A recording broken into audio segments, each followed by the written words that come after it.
Welcome, everyone, to this webinar.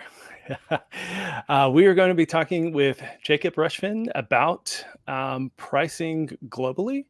And I'm pretty excited to have this conversation. I've actually seen Jacob give a talk on this and read blog posts about this. And he's got a ton of great stuff to share today and has a ton of other resources you can check out after the webinar.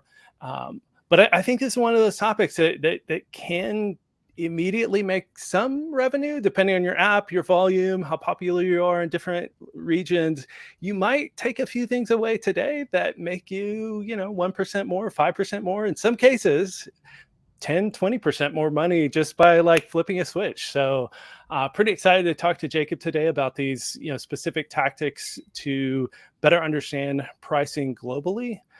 With that, Jacob, why don't you give us a short intro about yourself? Yeah, thanks, David. So I've been working in mobile marketing pretty much my whole career, focusing really on retention, monetization. And so that could be, optimizing onboarding flows. It could be building out lifecycle marketing programs. Most recently at a company called Elevate Labs, working on the Balanced Meditation app. Now I'm doing consulting and fractional advising work for different apps. But what I'm kind of most passionate about right now is kind of creating content and sharing all my learnings in retention.blog. So go check it out or listen to this talk first. And if you enjoyed anything or found anything interesting, then you can go check out retention.blog for more.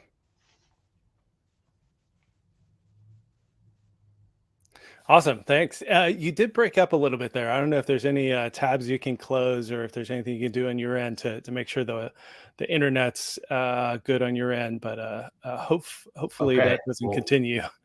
all right. Yeah, hopefully. Yeah. Hopefully good.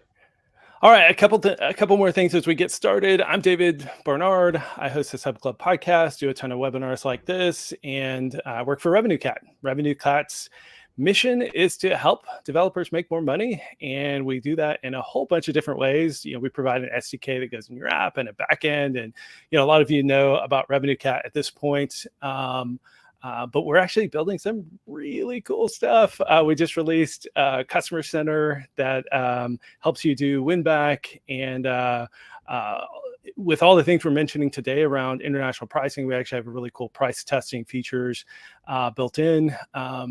But as part of that mission to help developers make more money, we don't just build tools, but we host webinars like this that aren't selling RevenueCat, but are actually helping you learn the tactics and skills and get ideas to go testing your app. And so that's what this is all about. I also host the Sub Club podcast that's very similar, not a pitch for RevenueCat, but a podcast all about helping developers build, grow, and retain customers.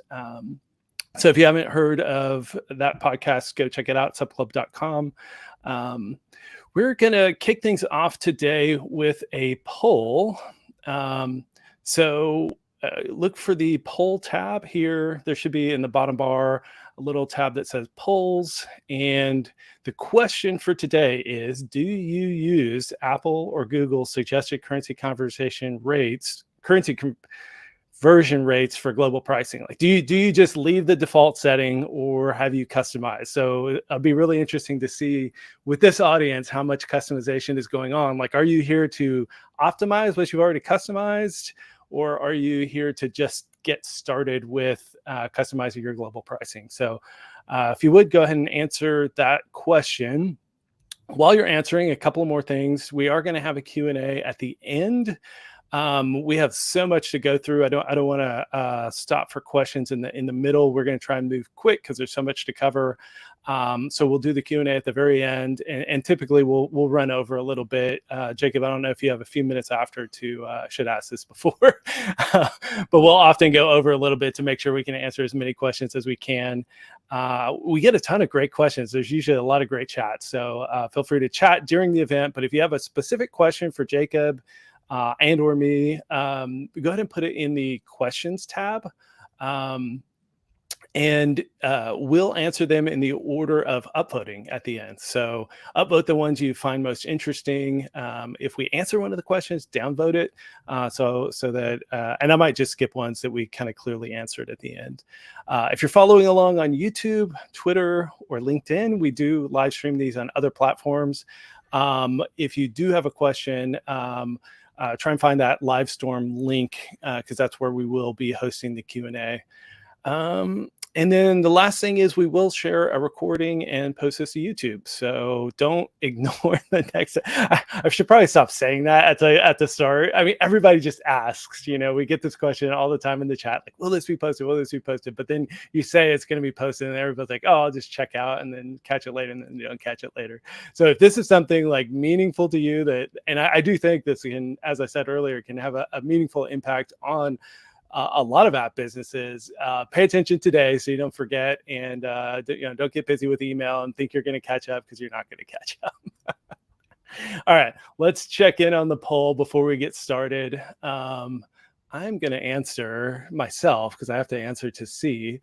And my answer, Jacob, is that I just use default pricing, embarrassingly enough. So looking at the poll, it looks like it's actually a pretty good split. There's very few like me. Only 40% use the default store pricing.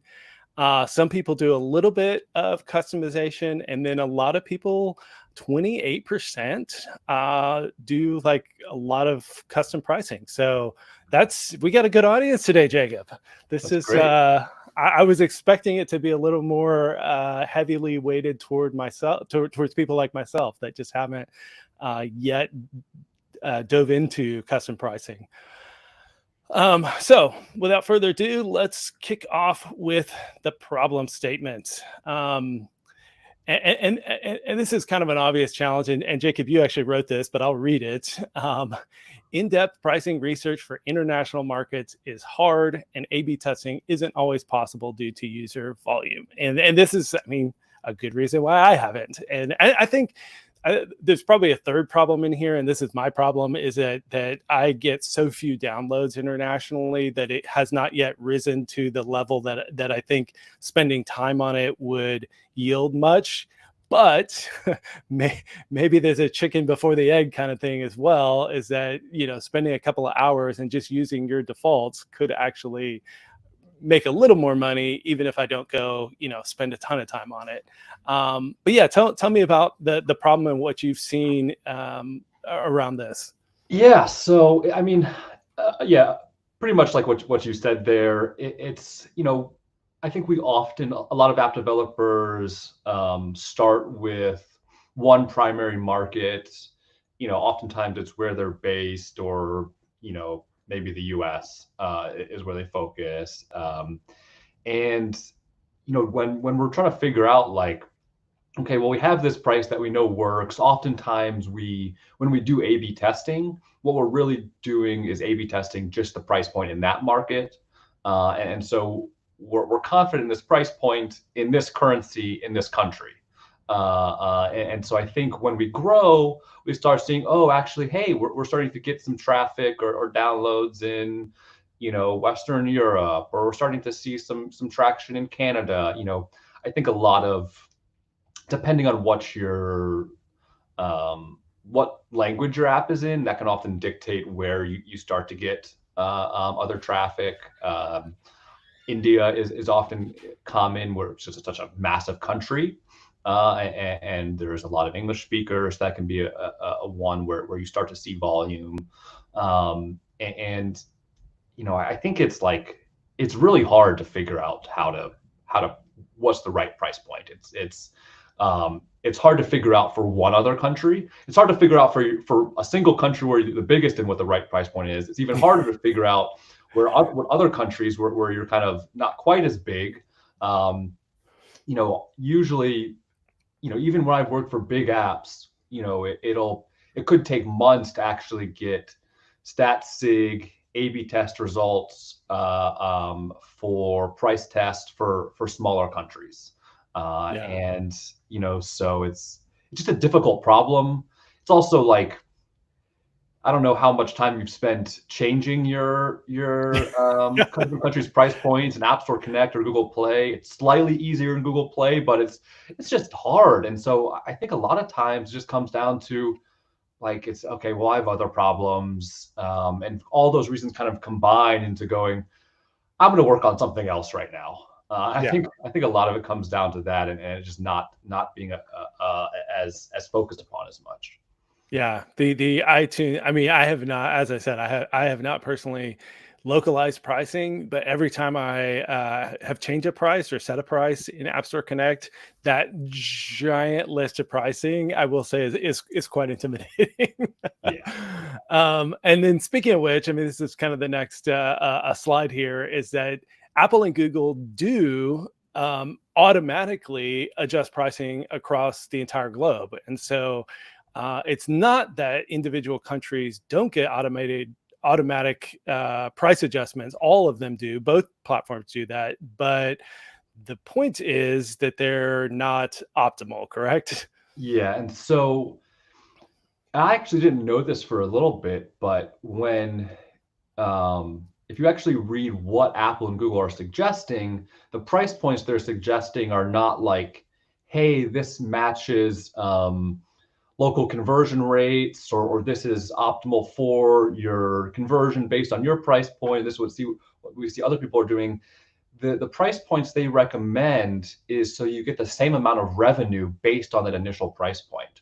And so I think it's easily overlooked because, well, one, none of us read, we just click next and go, okay, yeah, Apple's suggesting this. Okay, great. We make the assumption that these should be right, but usually a lot of I'm based in the U.S. A lot of companies I've for have been based in the U.S. U.S. has been our largest market, and so when we take that U.S. price point and try to localize in other countries, Western Europe is a big one where the tax rates are so much higher, and so the price point actually isn't optimal because Apple is adjusting the price point so you make the same amount of revenue, take-home revenue at the end of the day. But is that really what we want? For subscription businesses, we probably actually want the higher number of subscribers, meaning the higher number of subscription starts or trial starts or whatever that may be, because over time we assume we're going to retain X% of users, and more subscribers is usually the right thing to base off in the long run when kind of pricing decisions are close. And so it's important to think about, okay, what is this actually recommending here? It's not the optimal price point for conversion. It's the optimal price point for getting the exact same amount of revenue, but that's only if you're converting at the same rate. If Apple is recommending a price point that doesn't match kind of the purchasing power in the other country, well, your revenue isn't going to be the same because people just aren't going to purchase or subscribe at the same rate. Yeah. And I get why Apple does this. I think this is what you would typically do in a physical goods situation, where you have a certain margin that you need to maintain. And so in some ways, I was going to ask you, why do you think Apple did this? But then as I was thinking about it, it's like, I know why Apple did this. It's that if you have any kind of marginal cost on a user, like my weather app, for example, like I pay and have been working on calculating the exact amount that I'm spending per user per month on weather data, and it's actually quite high. And so if you are in a situation where you have a marginal cost per user, if Apple tried to adjust the pricing to optimize for revenue or like price parity or some of these other things that we're going to talk about, if that was a default, it could get some folks in trouble who do have marginal costs per user. But the reality is, and what you were kind of talking about, is that most companies don't have that high marginal cost per user where you can adjust the price and sell it for higher and lower and not go underwater on your net margins. But let's go ahead and talk through the kind of the baseline, like what's like the most obvious thing to do? And you've got three great examples here of like, and this is maybe like setting your price for beginners. Like, what are these three, and in what times would you recommend it? What times would you not? And then we'll get into like the even more customized pricing. Yeah. So I think all of these, and they're essentially indexes, right?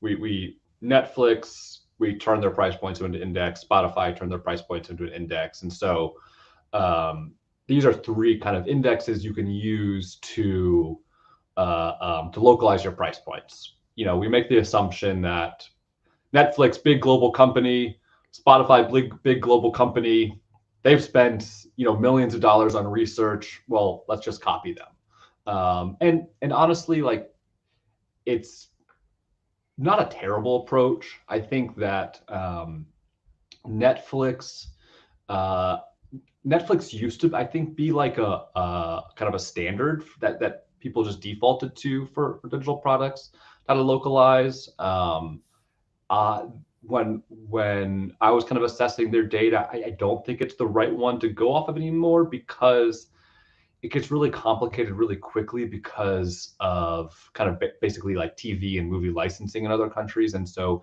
Netflix has shifted to more value-based pricing, where based on what's available in that country, they change the price points. And so figuring out like what content is available in each country on Netflix and then matching that to their price points is crazy hard. Netflix, you know, does it internally somehow, but that's probably not going to be possible for us. And so you'll be led astray if you just kind of follow Netflix's pricing. The Big Mac Index is actually kind of a fun one. It, you know, was started years and years ago as a joke by The Economist, and so it was, you know, just kind of piece they published and looking at how the price of a Big Mac varied in countries around the world. And it actually, I think, has turned into a pretty useful tool they've kept on putting together. The reason I don't think it makes sense, again, not a bad starting point. I don't think it makes sense for digital products as much, because going back to those fixed costs we were talking about, those just don't translate one-to-one. Like the beauty of building software is you don't have those fixed costs of physical goods. And so you have, you know, very low, per user costs. Maybe David, you need to work on that for your app, get those per user costs a little lower. But I'm sure there's, you know, some fixed amount just for the data you're using. Yeah. Well, and then there's also the kind of what you're saying about Netflix. It's like there's regional variation that don't apply to the general subscription app. Like in Argentina, it's probably much easier to get beef into the McDonald's, and so the cost of beef can be much lower, and they can probably price lower and still have the net margin they want to retain. But then maybe there's you know, an island country where the logistics of getting the ingredients there, and they have to charge more, even though it might be expensive in that country because of those costs. Yeah, it's like, yeah, it's just such a different pricing model that just doesn't apply to how we work. Yeah, exactly. And so yeah, not bad. Out of these three, Spotify is probably your best bet if you just want to use one company's prices and go, this is good enough for us as a starting point. Generally, the same music is available all around the world, so it's not the same issue as Netflix. I think that if you're a music streaming app, this probably is good for you. One issue with Spotify is they really default towards monthly pricing. And they push most people towards monthly pricing because they have amazing retention. For if you don't have a huge brand, you know, is monthly really optimal? You might be more inclined to push annual harder, and so the price points might not exactly align. So if you're going to pick any one of these, Spotify is the best, but generally, you know, they don't have quite the same dynamics as and they're a much larger brand, and so I think there's better ways to kind of find that optimal price point. Yeah. I'm glad we dove into this. Because these are all the things you don't think about. Like I've heard about the Big Mac Index for a long time, and Netflix. I mean, I think in the past I've recommended, oh, just do what Netflix does. And some of these intricacies are the kind of things that people don't think about until you talk through why those things don't actually work. So I think that was super helpful. Let's move on to that starting price. And you posit that starting with the US pricing is the best way to do it. Why do you say that? So really it's start with whatever market you're the largest in and most confident in your price points. For most apps, for a lot of apps, US is your largest market. You have the most data there. And so that's the important part. And so really you want to start with whatever price point you're most confident in. And because more people are purchasing there, you've maybe done A/B testing there. We see here from Revenue Cat's subscription report, North America generally is the largest market for most apps. And so we'll go into this in a sec, but yeah, what I did was, and I'll say maybe I'm a little biased because I'm in the U.S. We'll throw that out there, but I think still it's generally a good place to start. And so what I did, and we can look at in a sec, is starting with the U.S. price point, created my own index of a basket of subscription apps and that grow through in-app purchases. One other caveat for Spotify is that they don't have in-app purchases, right? It's all web purchases, and so the dynamics are a little bit different than people signing up for subscription apps via the App Store or Play Store. And so alternatively, versus using one company's index, I went and created my own index of there's about 10 top subscription apps. I have other iterations that can share later on that have many more apps, but I think generally this was a good start. Yeah. Before we get on to that pricing index, you mentioned something I thought was really good. Start with the prices you are most confident in. And so I'll pose this as a question though.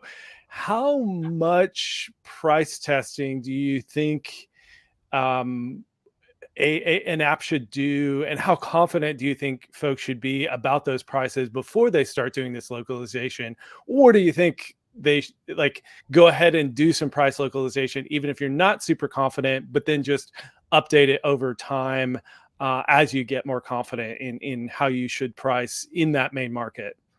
I would start with a few A/B tests in your core market. One, this is mainly just because updating all your price points after is a real pain. And so it's blurry this way, just for you to keep track and manage everything. Right. And so, but it's also like, well, if you're not confident in your main price point, what are you basing all these localizations off of? And so it's like, bad data in, bad data out. I don't know, whatever that phrase is. But I would start I think what often the best way to approach it is start with a few big A/B tests. So let's say your app is priced at I don't know, $39.99 a year or something. Go with $79.99 or $99 a year. Go big initially. Then you can kind of work your way in. With all A/B testing, when you don't have millions and millions of users, you want to test variance with a large difference, and that's the best way to actually get a confident result. When you're testing small optimizations, especially when you have lower scale, it's just very high risk to get inconclusive results. If you want to validate this, run an AA test. So an AA test is when you're testing each variant is exactly the same, And when you have low sample sizes or low data, you can see 5-10% variation Yeah. between those two variants. And so all your past assumptions may be incorrect. So you say, oh, wow, we got a 9% lift here. Well, we also got a 9% lift when we were testing the same thing, versus itself. And so it's like, what? So, Yeah. A/B testing and stat sig are tricky. And so you stand the largest chance of success with big variations, big differences between your two variants, so you can get conclusive results.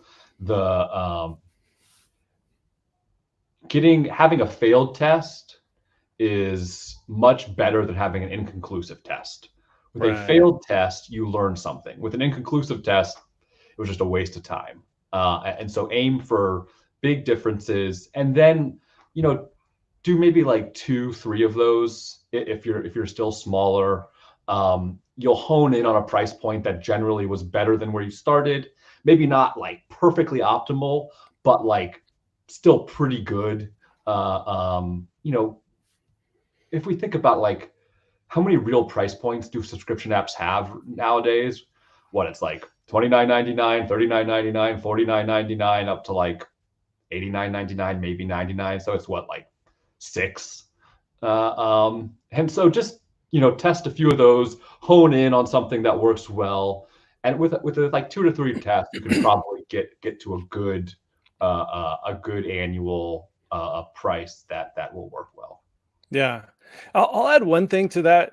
I like the way you framed that. And actually, the AA test, I had never heard of that before. Surprisingly enough, I'm not a statistics guy, and haven't done a ton of A/B testing myself.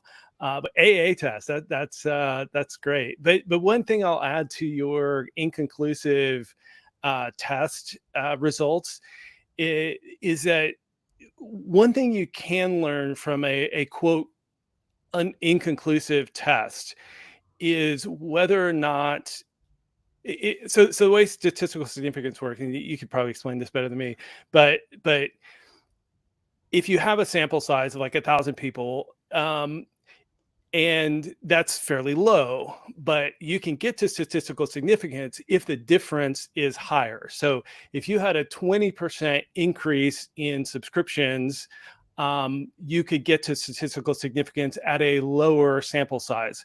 And so one thing on an inconclusive test that you can at least learn from is go ahead and back calculate how big of a swing, and you really should be doing, I mean, if you're really setting up your test right, and this is what they do, like when they're doing placebo-controlled trials and things like that, is that you calculate the sample size you need to determine the difference that you're hoping to see, but you can back calculate that. So once you've run an A/B test, go ahead and look at, like,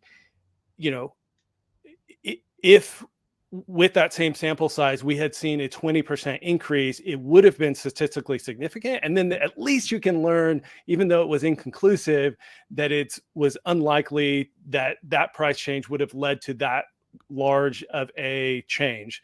And so then you can say, well, if it's not a 10% increase or a 20% increase, maybe it doesn't matter as much. So I think there are things you can learn from inconclusive tests, but it's a lot less. You can at least like learn what the exact number, the plus or minus would have been to create statistical significance. Yeah. And one other piece on that inclusive test, you can track those cohorts that were in those variants, over months or weeks, and see in 3 months, did that LTV data change? Because sometimes actually the cohorts in 3 months may be different. It may be conclusive. It may be that one group actually had a much higher retention rate, or one group had a much higher churn rate. And so don't just look at the results and be one and done. Keep on running tests. Don't wait 3 months to run another test, but go back and check those old cohorts to see what happened and see if anything changed. Yeah, that's a fantastic point. We're going to move much quicker. You and I have a lot of thoughts, but to get through the rest of the slides, I'll shut up and let you talk more.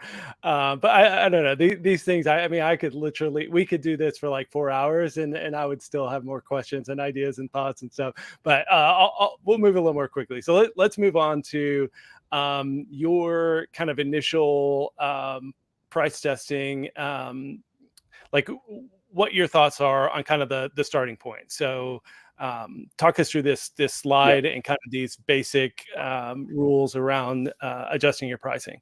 So yeah, when I was trying to figure out like for these other countries, I said, okay, well, I looked at Netflix, looked at Spotify. I was like, I don't think these are exactly right for my use case, and so I created I think about 10 other apps and looked at their price points in other countries, and basically said, I think these apps have decent size volume in these other markets. I think not every single one will be perfectly optimized, but averaging these 10 apps price points across these countries together, I think I will get a good starting point for localizing price points. And so I looked at, I think, 4 or 5 countries in the Eurozone. Generally, people price all the countries in the bigger countries in the Eurozone the same, and looked at these other countries along with a few others. But generally, these countries are some of the largest that you might want to grow in. And so, starting with our U.S. price point, I suggest that you price Eurozone and UK about 80 to 90% of your US price. And Canada was about 1-to-1 with your US price. And so this is after the conversion rate. And so if you think about it, for example, for Canada, it's not that the exact number should be the same. So if you have $59.99 annual plan in the US, it shouldn't be $59.99 Canadian. It should be, I think, it's probably like $79.99 Canadian. And so these 1-to-1s are after the conversion rate. And so basically processes applying the conversion rate and then applying this discount to that localized price point. And so, some of this comes down to purchasing power. Some of this comes down to the value your app has in those other countries. And so generally, I found these are make sense as a good starting point. If you don't have other data, haven't done other price testing here, you can use these to kind of kickstart your localization versus trying to have to come up everything from scratch for yourself. And then I really like this next slide, and I'm going to go ahead and kind of read through this because what we probably should have done was combine these two into one. If you just want to go to the next slide. Oh, is that what you do? Sorry. Oh, yeah. There you go. Yeah. So UK 26% higher than USD, and so this is what Apple suggests. I actually saw this recently. I've had quite a few purchases in the UK, and my price in the US is 40, and I'm getting like 51 something. I was like, wow, their UK's paying me a lot of money there. So Apple is pricing higher in the UK, and you're suggesting about 10% lower. Eurozone 9% higher. You're suggesting 15% lower. Canada about the same. Australia 30% lower is what you're suggesting, or sorry, what Apple does, and you're suggesting only 10 to 15% lower. So there's cases where you're suggesting that you would probably raise the price a little bit versus lowering the price. Am I reading that correctly? Yeah, exactly. And so again, like, Apple is just applying kind of take home proceeds based on research what other apps are pricing. This is kind of what I found, is generally a good starting point for your localizations. And so, some, you may be raising the price, some of you may be lowering the price. And we can get into more on kind of how you should approach that process. You shouldn't just, these are good starting points, but I don't recommend just applying these blindly and just kind of auto applying unless you're like still very small and don't really have much volume in these other markets, because price changes can affect how much money you're making. And so you don't want to dive into these blindly, but exactly where it can be a little bit scary to lower prices. And so we want to approach that cautiously. But and again, like Apple is suggesting gets you this exact same take home proceeds based on taxes and fees in those other countries. And so my price points, my recommendations are optimized more towards conversion, based on kind of the index I created. Yeah. And then in some of these bigger markets, I mean, the swing is huge. So, like, instead of in India it being just 21% lower, you're suggesting up to 80% lower would just even be the starting point. One of the interesting caveats here, and I'm curious to get your take on this, is that in countries like India, it's such a large country, and there is actually a more affluent kind of middle class and upper middle class in India. What are your thoughts on kind of like understanding who your market is in those countries? And is that kind of one of the ways you would suggest potentially customizing? Like if your app is really big in India, but it's big in that more kind of more affluent population, would you suggest maybe adjusting it, not adjusting it quite so low? Yeah, so there are I think you want to look at what your conversion rates are, how many free users are coming in. So if your conversion rate in India is 5 times lower than in Canada or in Australia or in the US, okay, well there's some mismatch, right? There's some mismatch to value, that or expectations to value there. I think, and so that can be an easy signal that okay, if your conversion rates are the same, well maybe you're okay, right? If it's the same as your best converting market, it's unlikely you're going to get a higher conversion rate or meaningfully higher conversion rate by lowering prices. I think it also depends on your product, right? Who is it aimed at? Is it aimed at a more affluent kind of demographic, or is it generally for everybody? And so that can help inform you. I think also maybe you want to price as a premium product and price above the market. That's a conscious decision you can make. And there's also you should, which I get into in future slides, is you should these price points are based on a basket of kind of 10 large subscription apps that are doing well. A more relevant index is actually finding direct competitors in your industry. Right. And trying to pull in local competitors.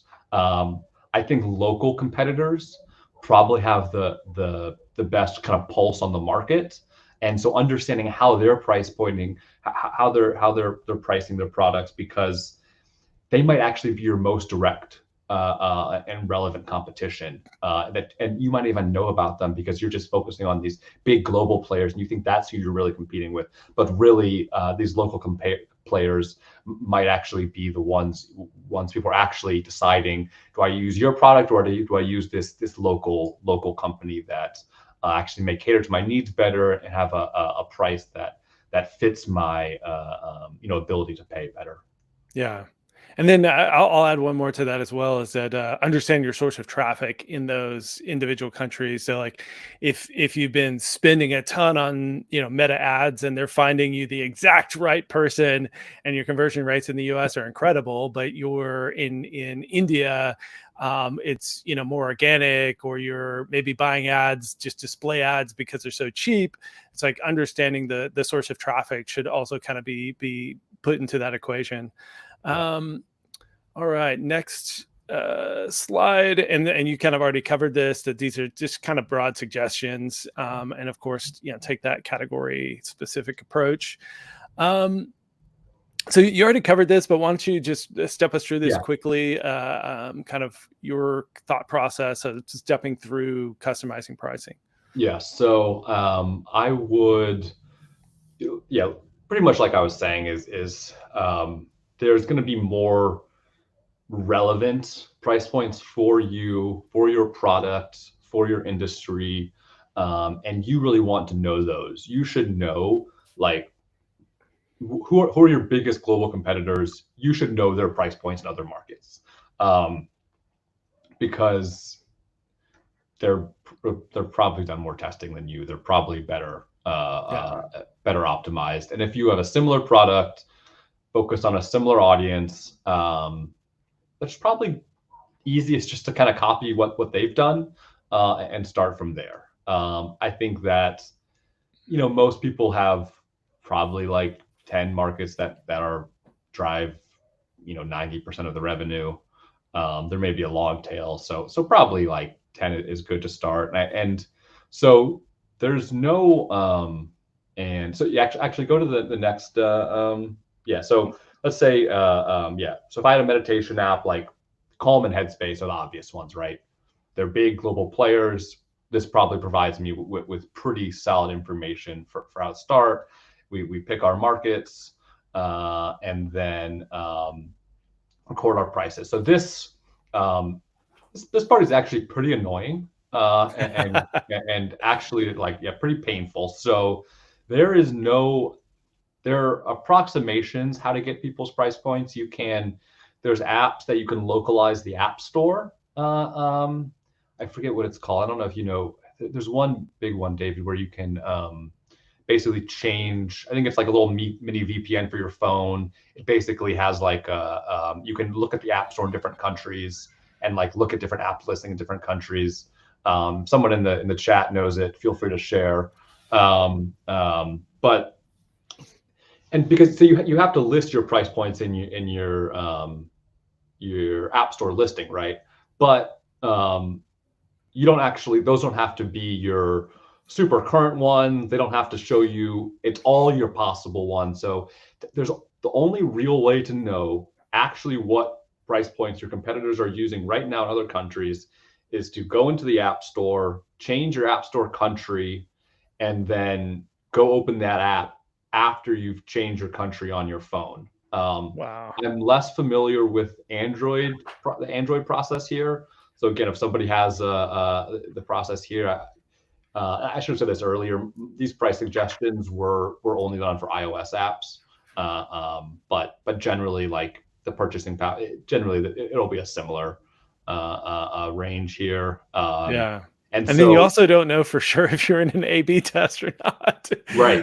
So what I actually do for apps that I pay attention to closely, it's like I'm probably doing it like every few months, like rechecking prices. Right. And this is not for like all apps, but like there's probably 2 to 3 that you're most closely competing with that you really want to know, or the biggest players, and that's huge competitive intelligence, because if you see that they've had one price point for half a year and then all of a sudden it changes and it sticks with that, well, what does that tell you? Well, they did a test and that won. And so you might not have the data to do that same test. That's hugely valuable for you, and so you can try that yourself and see if that affects conversion or not. And actually changing the price point for one country in the app store is super easy for one subscription, that is. But and so you don't actually have to deploy any code changes. You don't have to deploy any tests. And so for a single country, if you want to see if a price point changes, you can just go into the app store and change that price for that country, for that subscription, and see. It's not a true A/B test. The seasonality could affect it, but you can kind of do a pre-post analysis and see what happened. And so that can be a great way to kind of change these prices quickly. But yeah, so really, it's annoying, but this is the best way. Get your intern to do it, and start creating basically your own index. And this is what I do for apps. So yeah, if you go to the next slide, we can also do this for web subscriptions. And this is hugely valuable as well. It's much easier because you can just get a free trial of some VPN, and then you can just change your country in your browser and kind of check their price. This is not a substitute, though, for actually going to the app store, because web subscription prices, if the competitor you're checking is savvy, they will be different, and they should be different. There's different take-home revenue percentages when you're making web subscriptions. There's different conversion rates on web, and so you can infer a lot of different interesting things based on the delta between app store pricing and web subscription pricing. If the web subscription price is lower, you can probably infer that their conversion rate on web isn't as good, or maybe their acquisition costs are higher or lower. And so this can be really interesting to see the difference in those price points. And then, this is a quick example of what that looks like. So, this doesn't take into account the conversion rates, but just basically pull the price points in all the countries. I think this is looking at Calm's annual plan. And you can basically, what my process is just divide the US price by the UK price, and you get a multiplier. And so we can see for India, I just take that US price point and multiply it by 57, and can then upload that price. At your first attempt, you probably want to actually convert to the local price to see those conversion differences versus just blindly multiplying. But doing this ongoing basis, it's one extra step that can be tedious. So this is just my process here for, okay, how do we actually do this in reality after we find those all the local prices. Cool. We've still got a lot of slides to go through and not much time to do it. So let's do a lightning round. Let's see if you can. Let's do it. I'm gonna switch to a slide. You give me 60 seconds. I'll switch to the next slide, and we'll just crank through this quickly, and we'll get to the Q&A. And again, I'll hold my feedback this time. So where do you get started? Yeah. So we talked a little bit about this, but the easiest place is, hey, country's not converting as well. Well, let's start there. There's low risk, right? That's how you sell that. If you want to lower a price, that's scary, right? Okay, well, the country's already not converting well. There's pretty much no risk. Let's try there, and then use that price to inform future price tests and kind of understand how this affects conversion rates. See, it's like I almost know what slide's coming next. But yeah, so in the next slide, we can, basically like. The countries that have lower volume but huge markets is where there's a lot of opportunity. And so you can go, hey, we have so many free users coming in from India, but no one's converting. That's probably the biggest opportunity for most people, India actually, because if you have an English app, English-speaking country, but low purchasing power, you're pricing too high, that's where I'd start. So this is really interesting. I think that there's other options besides localizing pricing. And so you can actually change the products you're offering. This is Impulse. And so you can see, this is the US. They have multiple, they have a weekly, they have an annual and lifetime price. I think this is Brazil. You can see they're only offering a weekly price and a lifetime price. If a country has lower purchasing power, sometimes just having that big annual purchase, one-time purchase is too much for them. Maybe they feel more comfortable with smaller purchases, and your weekly subscription can actually function as a trial, right? And so it can be, you can think of it as kind of a one-off purchase. Hey, if someone, comparatively to some price points, like you could think of it as an in-app purchase, they have access for a short amount of time, but there's actually much more upside for you if they continue to use the app longer that 1 week. But this isn't right for everybody. Don't use weekly subscriptions and so on the next slide, RevenueCat has a bunch of data on where what categories use weekly subscriptions. But here we go. That is much easier to see. If you think about these categories, they all have these one-off use cases. If you're a business app, I just faxed something the other day. I don't have a fax machine, but I need to fax something. There's apps to do that. Social and lifestyle, this is pretty much dating. Get those boosts for 1 week, get all your matches, go on some dates. Utilities. What's really wild is like 3 or 4 of the top 5 apps and utilities are all phone cleaner apps. like scrub data or like optimize your storage or something. I don't know. If you're looking for a new app idea, maybe build a phone cleaner. And then photo and video, edit a video quickly. Yeah, you can go to the next slide. And Flightly is this app is Flightly. So you don't actually have to offer all the same functionality on both subscriptions. If you see here on the annual plan, have unlimited flights and features, and you compare, if you look at the little subtext on the bottom, the weekly plan excludes calendar sync, triplet sync, and email import. For people with a one-off use case, you're going on a few flights in a week, you don't need all that stuff.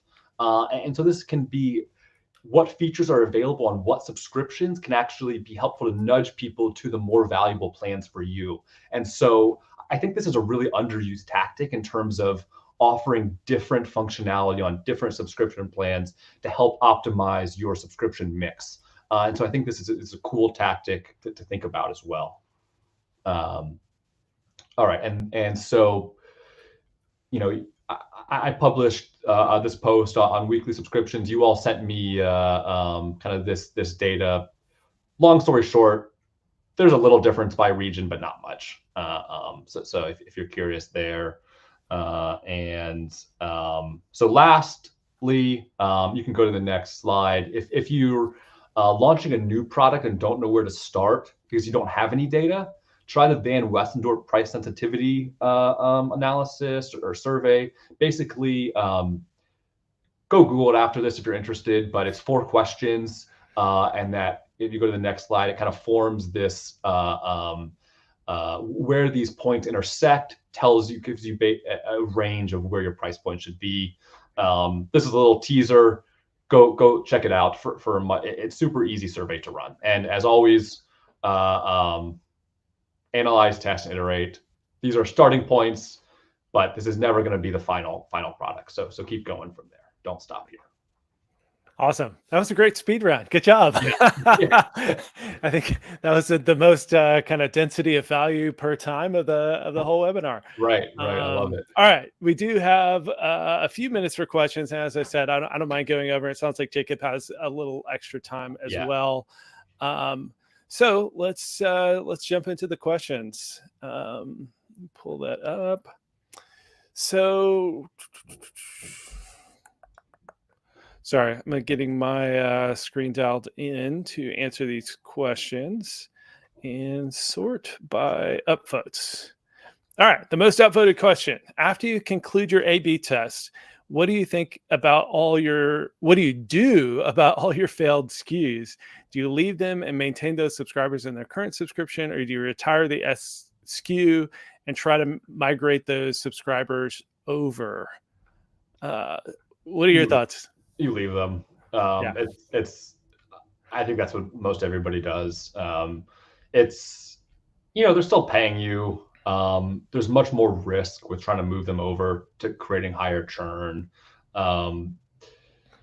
After years, if you see that there's tons of users on a less than optimal plan, like a monthly plan that churns at a higher rate, maybe you can try to offer some incentives to switch over to annual, but there's a real risk to just higher churn and people leaving do that. So simply just leave them. I'm personally hoping that Apple and Google help solve this, and I think they will eventually. Like they know this is a problem, and it's funny because for a long time Apple specifically almost discouraged price testing. It was like, ooh, gross, creating extra SKUs, like don't do that. And I mean, I even remember hearing about rejections, and like Apple would be like, why do you have 6 prices in there? Or like App Review would reject you because you had a $100 price and a $50 price, but your paywall only showed a $50 price. And they're like, how do we get to the $100 price? And you're like, well, we're doing an A/B test. You get on the B. And but it seems like maybe 4 or 5 years they've been like embracing this more and more, and then the speed at which these platforms move as they've embraced this more and more, I think there's probably been some momentum internally to start solving this and making it easier for developers to do this. So I am so freaking hopeful that in the next, hopefully not 3 years, but in the next, 12 to 24 months, we'll get some better SKU management tools from the platforms, because it really is just a mess. So I very much sympathize with this question, Allison, because it is a pain. I mean, go look at any big app, and well, okay, here's one tip, because, and you will see this, is that a lot of apps now are using subscription groups, to where once they've found the price they really want, they do leave all those other SKUs, but they create a clean subscription group, and they only put the like 2 or 3 products that they're going to be offering over the long haul. So if you're in a that's phase for new subscribers. But that's, yeah, right, exactly. That's only for new subscribers. But then at least when people go to cancel their subscription, and Apple's actually been even changing this UI to where you're not seeing like 20 other prices and stuff. But that is, most big subscription apps, when you go to the App Store, you're going to see like 15, 20 different prices and all these abandoned SKUs and stuff like that. So everybody has to deal with this, and there's not really a great answer, unfortunately. It just is what it is until they solve this for us. All right. Next question. Is there a specific pricing strategy to have between monthly and annual subscriptions? Kind of off topic a little bit, but I think maybe it is good. And you kind of mentioned it a little bit about some countries maybe don't even show the annual price. Yeah. So quick guidance. The monthly value of your annual plan should be 50% less, so you can offer the discount on annual. Does that make sense? So let's say your monthly plan is $10 per month. The annual plan should be $5 per month.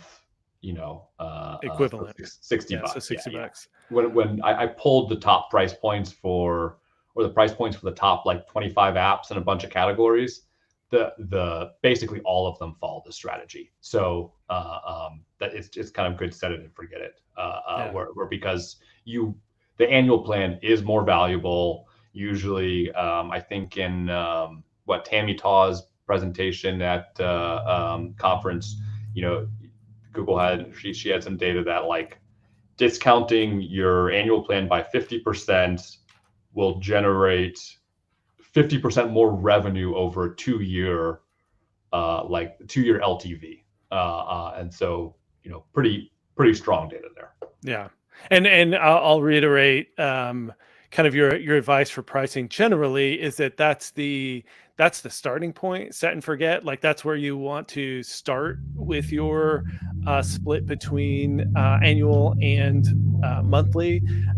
But for some price points and for some apps, especially apps with higher retention, where people would prefer to pay monthly. And a good example of that, funny enough, I'm wearing the shirt, is Ladder charges $30 a month, or I think it's $130 a year now. And even for more affluent countries like the US, $130 in a one-off, is a big line item budget for a lot of folks. And right. So, but that's a good example. I mean, $30 a month is $360 a year. So they're actually, I think, lower than that 50%. Yeah. But point being, that's a good starting point. But then another thing you should test, and then to your point earlier as well, Jacob, is that these are the things you really want to look at over the long haul. Is that when you increase that price, does that monthly retention drop off substantially? This is something we don't do in RevenueCat that I really think we should have a chart for, is subscription movement. So how many people are starting with that lower price point, but then once they're convinced, and Ladder is a good example of this, like my wife and daughter were subscribers. My daughter's no longer a subscriber. My wife is like, I'm going to use this forever. This is like my app that I'm going to work out with forever. And I really should switch to the annual plan for her, because we'd save so much money. But these are the things you should be tracking over time to understand, like, okay, we bumped our monthly price to 10, but we saw like dramatic churn. But is that churn, or is that people moving to the annual plan? And then if at $5 you actually had really good monthly retention, then maybe that is still a good option. And one A/B test I did was $4 a month versus $40 a year in my app. And I saw actually, and what I did is I only showed the $4 a month plan, like, and then you had to hit the all plans button. And I was shocked to see a 20% increase in conversion by people just seeing that lower price. And not seeing any other price. And very few people who saw that $4 a month plan actually hit all plans and switched to the annual plan. And the test was against seeing just the annual plan. So by seeing $4 instead of $40, 20% more people became subscribers. In my app, because I followed the data, I did see enough churn that it's not going to net out to be a higher LTV. So I switched. But then what I did was I'm now using the whole thing, and we saw this on the Flighty paywall, is that I'm highlighting that it's $3.33 a month. So the first thing they see is $3.33 a month, billed as $40 annually. So that I have not done an A/B test yet showing that against the only showing the $4 a month. But these are all the things that, like, tons of testing that can be done to kind of find your own optimal pricing between the two, and then make sure you're looking at those cohorts over time to make sure that the initial results don't fool you, because at first I was very fooled by that 20% increase in subscribers, but then they just started churning like crazy, and realized pretty quickly that showing the $40 price was still optimal. And I've since also done what Jacob suggested and raised my monthly price to $5 a month. But again, haven't done that A/B test yet as well. So there's so much to do. I know it can feel overwhelming at times, just how many optimizations and tests that you can and should run. But this is a game, right? It's you build something people find valuable, and then you figure out that kind of optimal spread to make the most people happy. And then one last thing, I mean, I don't know, there's still a little bit to pricing. If your ultimate goal is maximizing every penny, then understand that if you have a mission driven company, if you're hoping to build out a larger user base, if the users are bringing value to the app by contributing data or whatever, like AllTrails is a good example. It's one of the cheaper subscriptions in the industry, and part of the reason they do that, and part of the reason they have such a generous freemium tier, is that the freemium users, and even those like that low price, those people are contributing data and using it more frequently, and those cheaper prices often retain better. So it's like it literally is calculus to figure out all these things, and make sure you clearly understand your goal, both short term and long term, as you're making these decisions, and then you're tracking those cohorts over the long haul. Yep, exactly. All right, next question. I work with a global brand concerned about A/B testing pricing due to potential backlash if different regions are discovered varying discounts. Are there alternative ways to optimize pricing without risking negative PR? This is a fantastic question. Yeah. Well, one, like, ask them, figure out why they're concerned about this. Has this happened before? Or like, are these just unbased fears, not based on anything? So I asked that because generally, like, the risk is much lower than you think. I think that if you price in the Eurozone by country differently, that, because it's the same currency, people travel around European countries a lot, so it's very possible they could see the different price points, or they could talk to someone in another country and it's a different price. So I've seen that before. But also, like, when you're price testing for new users, you're not changing the price points for all your existing users unless you have a huge existing user base. And that's the case when changing the price points for existing users can get you more money. Usually it's just for new users coming in where you're doing A/B testing. And so how are they going to know? I think also, like, do you see a lot of your users talking to each other? Like, usually not. There's a few, if you have a very community-based product, if you have like active forums or some other kind of like social community aspect where people are very involved there, yes, maybe that can happen. But like, generally it's pretty overblown. I think that if you probably you can probably tell them all this, that brand all this, and they'll go, yeah, we're still concerned though. So usually the way is you start small. You can start with A/B testing price on or changing price on a country that is less impactful, where there's lower risk, and then you can go see, like, no one said anything. I would bet 99% of the time, no one does notice, no one does say anything. Generally, it's just like the concern is much more overblown than reality. Yeah. One interesting anecdote there. I interviewed someone from Microsoft on the podcast, and we actually did a two-part series live. And one of the things he shared is that at Microsoft scale, they also have to watch out for arbitrage. That, if Office 365 is dramatically cheaper in Azerbaijan, people will use a VPN, go sign up, like figure out a way to pay locally, get their whole 1,000 employees on the like $1 a month plan instead of the $15 a month plan in the US. But as Jacob was saying, I think if you're not at that kind of global scale, if you're not a Strava, if you're not a Duolingo, if you don't have like a massive community, it is you'd probably be surprised how few people even know or pay attention. And then the other thing, sales are another thing. I think people have a certain expectation of things going on sale, so you can also kind of frame it. I mean, that would if you frame it as a sale, that's going to skew your results. But if people are complaining, you can just say, well, we run sales and try different things. And I think people understand that. People understand that at Black Friday they're going to see a different price, and so there is that aspect of it. It's like, you just say, hey, we're trying different prices, and say, just like Black Friday, prices change sometimes, and sometimes you get a better deal and sometimes you get a worse deal. Like, we're trying to figure things out or whatever. And I think you can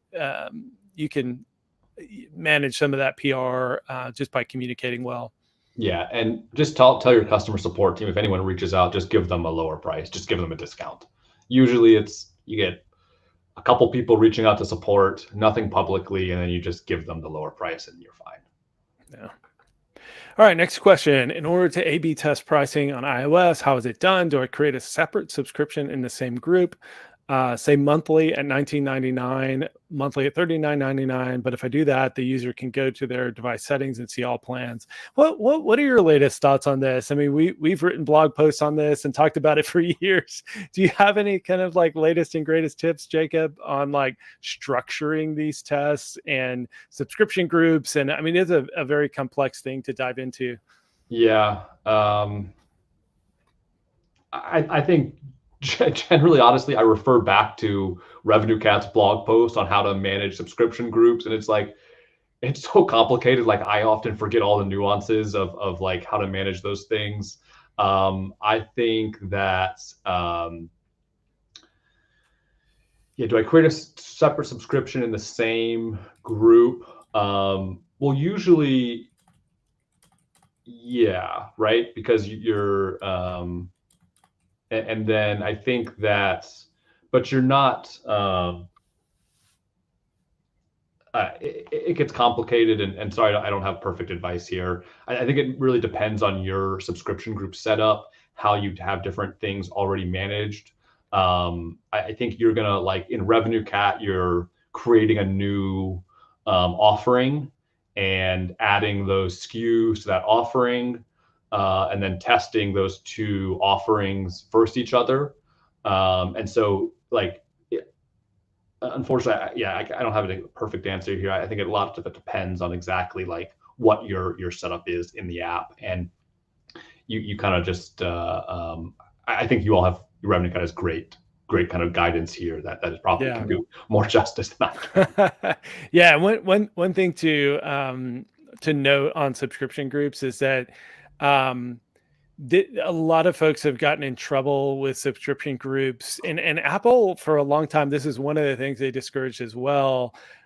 They discouraged creating multiple subscription groups for price testing because it's easy to get in a situation where people end up with multiple subscriptions, because subscription groups were actually originally designed not for price testing. And again, I hope Apple just solves all this and Google solves all this for us. But originally, subscription groups were created so that you could offer multiple subscriptions to a single user.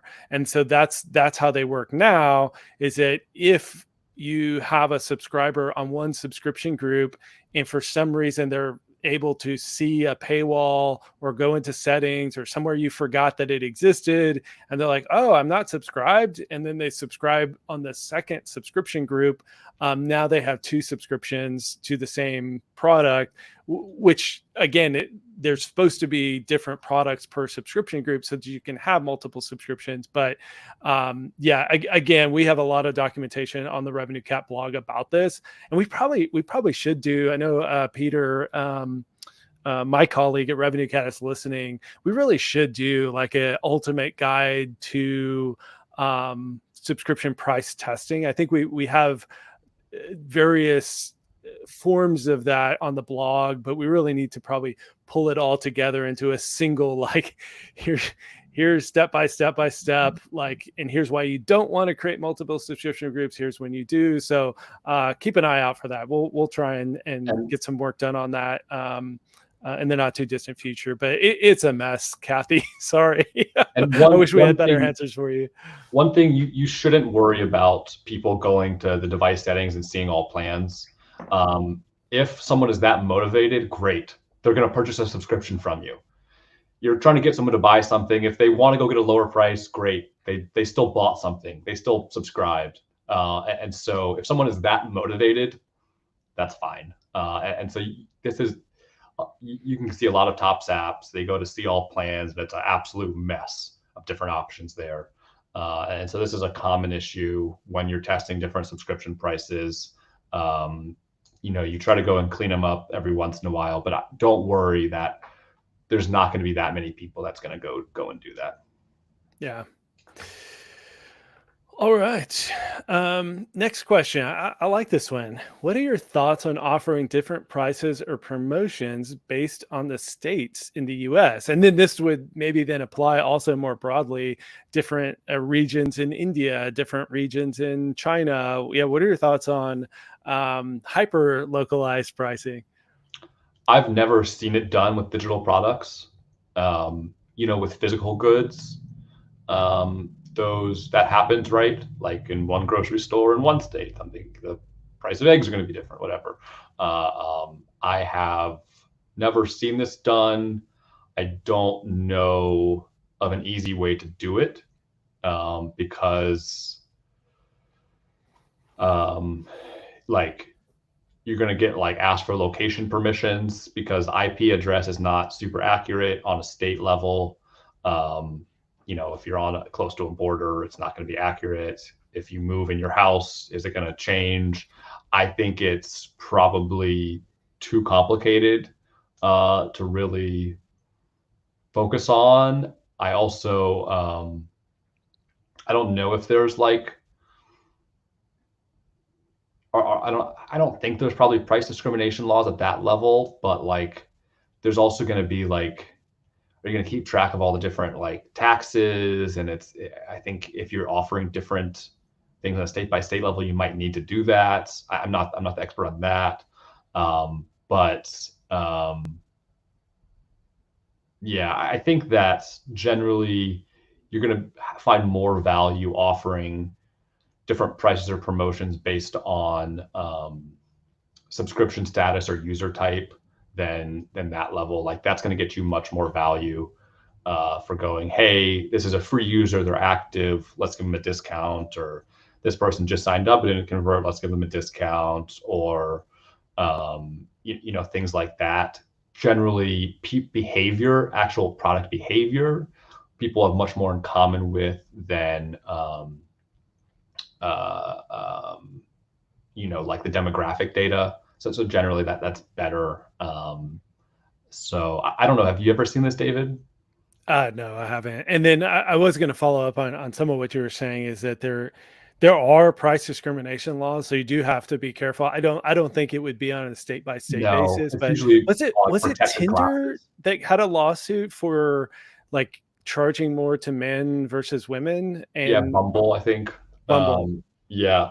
But yeah, so basically there's protected classes in the US and there's a different name for it in the EU. Race, Yeah. religion, gender, and like 3 or 4 others, age. Yeah. And if you get too hyper local, it may be misconstrued as, like if in Spain one region is more whatever. It's like you probably do have to be a little careful not getting too specific with any kind of hyper localization of pricing, because you don't want to in any way make it seem as though you're targeting a protected class. And then again, you probably want to look at the laws around price discrimination before you go too deep into even this kind of hyper localization of pricing, Yeah. because some countries may even ban that. So I think the bang for your buck will be so low it's not worth it. that's true too. Yeah. That's actually probably the best point. Question answered. The bang for your buck is probably low enough that it's not worth it. All right, I'm going to answer this one. What are your thoughts on setting a price by benchmarking the price set by similar apps in the markets you're interested in? And so you already covered that. And then have you come across ASO app tools that give info on prices in different countries? Jacob has a great price index blog post and tools and spreadsheets and stuff like that. So go check out Jacob's work on that. Next question. In your suggestion, how would you set a price by country for a subscription business model, considering there are many communities that they are aware of any change that they could use VPN to change the country to the cheapest country? I mean, we kind of already covered this. Any other kind of top thoughts? Like, don't worry too much about people trying to go find the cheapest price. They're still going to be customers. They're motivated to go buy your product. Yeah. Great. The percentage of people doing that is very low. You're not Microsoft. And so you don't have to worry about that yet. Maybe someday, but unlikely. And so, yeah, I think we covered that. Yeah, and that's one interesting thing too. Depending on your margins, like if you have high margins, which most apps would have high gross margin or gross margins on your subscriptions, is that if people are looking for a deal, you might actually find ways to just let them find a deal. Like when I'm on a checkout page and I see, a coupon code field, I will almost every single time go search for a coupon code. And guess what? It makes me feel better about purchasing that product even if I got 5% off. So worry if your margins are high, worry less about people looking for deals, dramatically shifting your revenue, because it's unlikely that any large percentage of users are going to do that. And then if they do, a couple of things. One, they may not have been a user at your normal price anyway. So it's kind of helping with your, meeting people where they're at on the demand curve. Like maybe you would have offered a Black Friday sale anyway. So let them go find that cheaper price. But then secondly, I was on a Headspace $5 a month plan. And I did not actively use Headspace for a whole year. And I held on to that $5 a month plan because I knew that I would never get back that $5 a month plan. And so people who are on a subscription that they know they're getting a special deal, you might actually see increased retention on that. So I would, like Jacob said, at Microsoft scale, price arbitrage and, you know, a company with thousands of employees or whatever, it's like that can be meaningful. That can create meaningful shifts in revenue. For most apps, it's not, and you might actually even like leave a little breadcrumb to let people who want to pay cheaper and are super price conscious to be able to find a cheaper price and win them as a customer, and then make them feel good. I feel good when I'm getting a deal, right? And so like you can find ways to do that. So I actually just did a promotion with John Gruber on Daring Fireball where we did 50% off for the first year for my weather app. And I could disable that link to where it no longer functions because the promotion is over. But guess what? I'm going to leave that up, because if people find that and they want it $20 for the first year and then it renews at my normal price of $40 a year, more power to them. Like that's one way to just let people who want a deal find a deal. And so I think that's an example of like, it's just not something to worry about. In fact, it may even be something to encourage. And if you have communities where people are sharing those deals, that's amazing, right? Take advantage of those communities. Don't think of them as negative. All right, we are already 20 minutes over. Let's do one more question if you're up for it, Jacob. One more. All right. Let me make sure we get the most. Yeah, I think this is a good one. A little off topic again, but I think related to pricing. Thoughts on increasing price for current subscribers? Naturally, raising the price from 40 to 60 does a lot to the revenue. Assume good to great retention rates at 40. Yeah, this one's tough. I would start with new users. You may have already done that, and this might be why you're asking. I would ideally, if you're going to raise the price, provide more value. Don't just raise the price. Figure out what you can do to give them more. That's how you stand the best chance of keeping the most people. Do some modeling to understand what level of churn you can accept, and then think, is this reasonable? Also, is every single user on one subscription plan or one subscription, one product? Probably not, if you're thinking about this, maybe. So is there one SKU you can raise the price to test the waters to see what actually happens for real? Also, like, I think there's a lot of great content out there about how to do a price change. Essentially, you want to really over communicate to your users if you're raising the price. Explain. Tell them dates, tell them when it's going to happen, make sure they're not surprised, make sure every person that's getting their price raised will know about it if they've ever read email in the last 3 months, and then tell them what's happening and you're adding more value.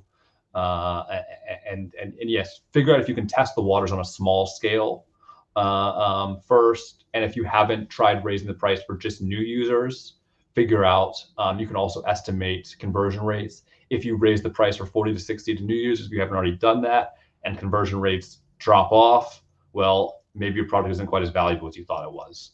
And maybe you need to add more value or position or package the value a little differently. So hopefully that's helpful in how to think about that.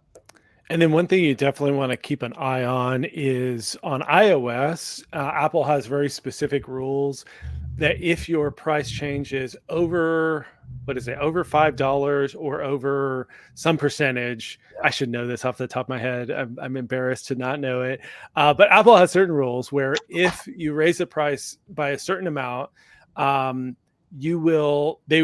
the subscriptions will auto cancel instead of auto renew. So let's say, and I should know this, but let's say the raise from 40 to 60 would require people to confirm the price increase. One way to do this is to actually increase it $5 this year, $5 next year, $5 a year after, and $5 a year after. And in that case, they will continue renewing and you can slowly bump them up to what you feel the optimal price is without triggering that auto cancellation. So whatever the rules are, I think Jacob's looking it up. I don't know if you found it already, but whatever the rules are, stay try to stay under it and then ratchet up the price gradually so that you don't have a bunch of people auto canceling. That said, I actually just recently did this. I had people, when I first launched my weather app in 2014, I priced it at 50 cents a month. Huge regret in 2024. And I kept grandfathering those folks in. And then finally, this time when I raised it from $4 to $5, I went in and just did not grandfather anyone in. So anybody who was on that $4 price is going to auto opt in to the $5 price. And those at 50 cents, I didn't follow best practices. I didn't communicate, but it was a small enough cohort that when I looked at that cohort and how much I was actually making off of them, raising that price, if every single person canceled at the 50-cent price, I'd be fine. And for me, it was actually just like a cleaning up that like embarrassing moment years ago. Generally the advice is like, be generous with those people who've been with you for, 7 years, but like my app has generated a ton of value, and like we pay a ton. We've added widgets, which are really expensive because they consume a lot of data. Like we've added so much value in those 7 years that it's really pretty unreasonable for those folks to still be paying 50 cents a month. So that's what I did.